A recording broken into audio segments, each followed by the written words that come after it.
Welcome, friends, to this session on demystification of MDGs, SDGs, ESG, CSR, Corporate Social Responsibility, Schedule 7 of the Companies Act, GRC, Governance, Risk Management, and Compliance, 3 Rs, which is recycle, reuse, and recycle, reuse, and repair. Circular economy. So 3 Rs is nothing but circular economy. And 3P bottom line. So the meaning of 3P bottom line is profit, people, and planet. Then NVG, National Voluntary Guidelines on Corporate Governance, and then NGRBC, that is National Guidelines on Responsible Business Conduct, and finally BRSR, Business Responsibility and Social Reporting, and Sustainability Reporting, Business Responsibility and Sustainability Reporting. Now, how to understand what is good corporate governance? There are 2 ways of understanding good corporate governance. Number one is from the perspective of the statute. So what are the statutory requirements? So that is one way of understanding good corporate governance. And the other aspect of understanding good corporate governance is as to what it actually is.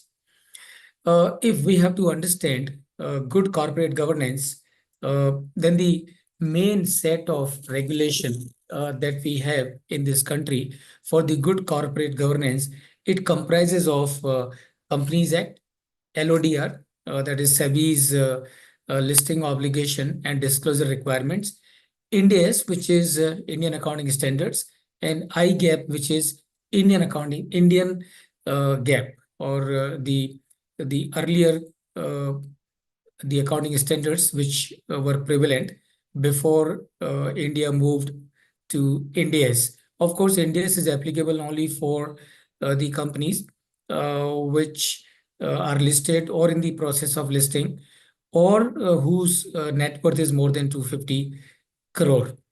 Now, this is the overall format that we have that you see on your screen. So there are parameters for the good corporate governance. Number one is appointment and qualification of directors, which is covered by Chapter 11 and Section 149 to Section 172 of the Companies Act.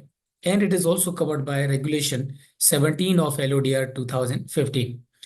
Then the other aspect of the good corporate governance from the statutory point of view is meetings of board and its powers, which is covered under Chapter 12, comprising of Section 173 and 195.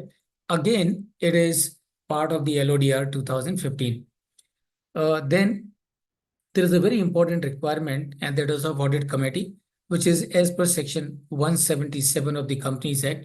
And Regulation 18 of SEBI LODR again covers the audit requirement from the SEBI's perspective.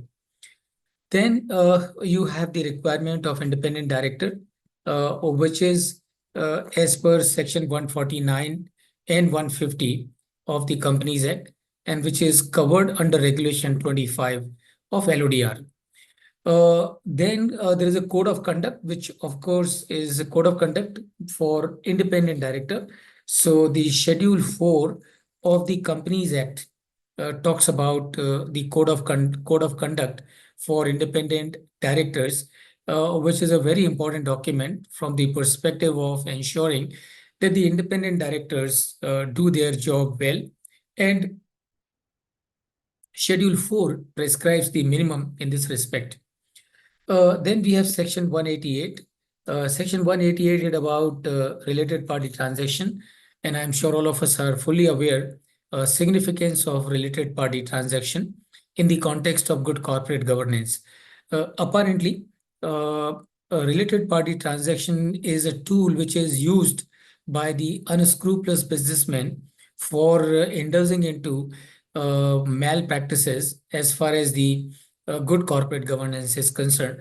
And Section 188 of the Companies Act puts some restrictions on the related party transaction, which a company has to comply with.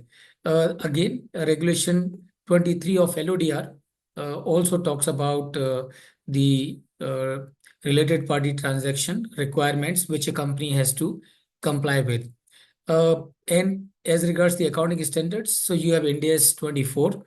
India's 24 is again is on the related party transactions, and you can understand the significance of the related party transactions, that not only the Companies Act covers them, LODR, SEBI LODR also cover them, and India also covers them.